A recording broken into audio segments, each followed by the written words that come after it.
안녕하세요. 여드름 피부를 위한 맑음 그리고 빛입니다. 여드름은 언제나 피부에 올라오면 불청객이고 늘 거울을 볼 때마다 신경이 쓰이게 되니 하루빨리 이 여드름을 없애고 싶어서 우리가 압출을 하게 되고, 무리한 압출은 다음날 여드름을 더 성나게 해서 어제 압출하지 말걸 하면서 후회를 하게 됩니다.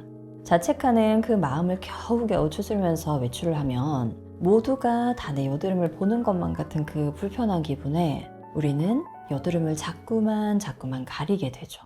메이크업 자체가 여드름에 좋지 않다는 것을 머리로는 우리가 너무나 잘 알고 있지만, 당장 이 여드름을 가려야 내가 일상생활을 할 수 있을 듯하고, 붉은기라도 좀 덜 보여야 거울을 보았을 때 내 마음이 조금은 더 편해지니 자꾸만 이 여드름을 가리다 보면 어느새 메이크업이 또 두꺼워지게 됩니다. 하지만 근본적으로 여드름이 좋아지려면 여드름을 가리는 방법을 바꿔야 합니다. 그리고 결론적으로 대부분의 메이크업은 사실 여드름 피부에 좋지는 않습니다. 대부분의 메이크업 제품이 여드름을 더 악화시키는 이유는 바로 모공을 막을 수 있기 때문입니다. 우리는 화장품의 성상을 크게 두 가지로 나누어서 볼 수 있는데요. WO와 OW입니다. WO는 Water in Oil이라고 해서 유중 수형을 말하고요. 오일 베이스에 물을 분산시킨 겁니다. WO는 Oil in Water, 즉 수중 유형으로 물 베이스에 오일을 분산시킨 것을 의미합니다. 화장품은 크게 물과 기름을 섞어서 만드는 건데, 이 물과 기름을 혼합하는 것을 유화라고 합니다.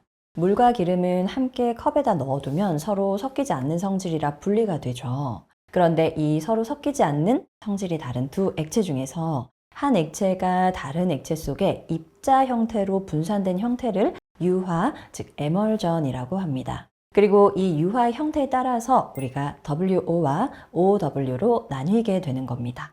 물 베이스에 오일 입자를 분산시키면 제형이 가볍고 산뜻한 느낌을 주고요.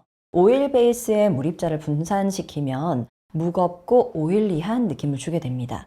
그래서 대부분의 선크림이나 메이크업 제품은 이 WO, 즉 오일 베이스에 물 입자를 분산시킨 유화액을 베이스로 하게 됩니다. 그래서 물에 잘 씻기지 않고 우리가 세안을 할 때도 1차 클렌저를 별도로 사용해서 제거해 주어야 되죠.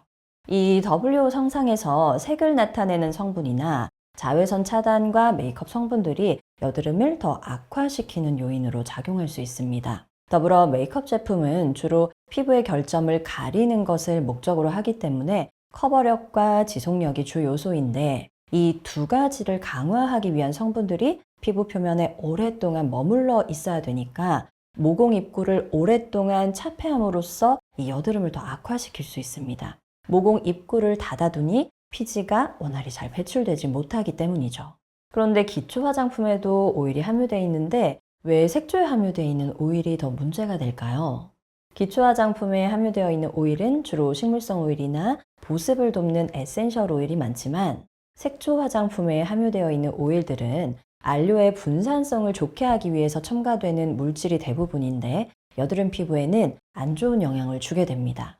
색조는 파우더를 크림에 섞는 건데 그대로 바르면 피부에 버석거리는 느낌을 주기 때문에 이를 완화해서 발림성을 부드럽게 하고 잘 퍼지도록 하고 매끄럽게 하기 위해서 함유되는 게 바로 안료 분산제입니다.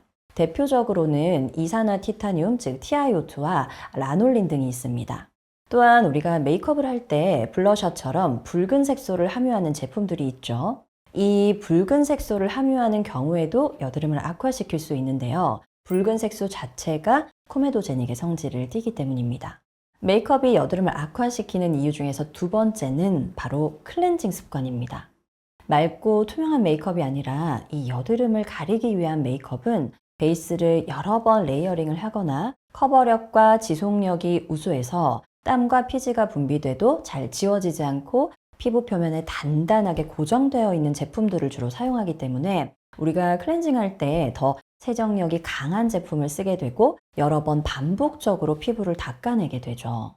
이 여드름에 좋지 않은 메이크업을 했으니 클렌징을 깨끗하게 해줘야 된다라는 생각이 들면서 클렌징을 2번, 3번 반복하게 되고, 추가적으로 클렌징 디바이스를 쓰거나 이 패드로 한 번 더 닦아내는 등 우리 피부 입장에서는 무리한 클렌징을 하게 됩니다. 그리고 세안 이후에는 피부가 붉게 흥분되고 여드름이 터져버리기도 하죠. 여드름 체질의 피부는 건강한 정상 피부에 비해서 이 피부를 닦아내고 문지르고 두드리는 것과 같은 이 세안 과정에서 발생하는 모든 물리적인 자극들을 굉장히 민감하게 받아들입니다. 그래서 메이크업이 1차로 모공 입구를 막아서 여드름을 악화시키고 이 메이크업을 깨끗하게 지우기 위해서 가해지는 물리적인 자극이 2차로 여드름을 더 악화시키게 되는 악순환이 반복될 수 있습니다.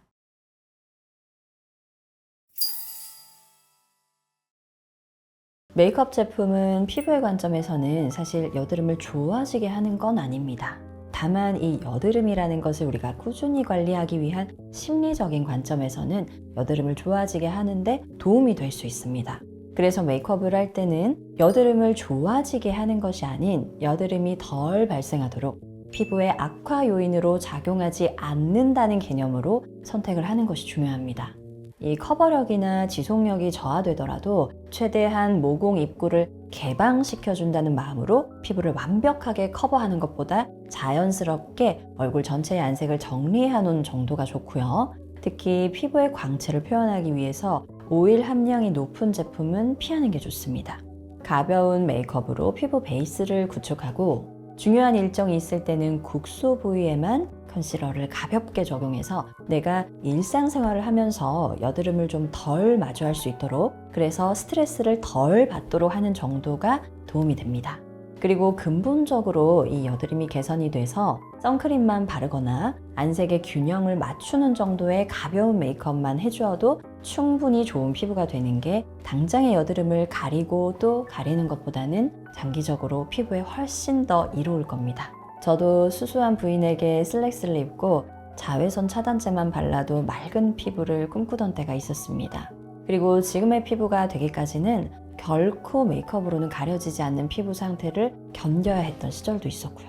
지금 당장은 이 여드름이 덜 가려져서 힘들고 스트레스를 많이 받지만 사실 주변에 있는 사람들은 내 피부에 크게 관심은 없을 겁니다.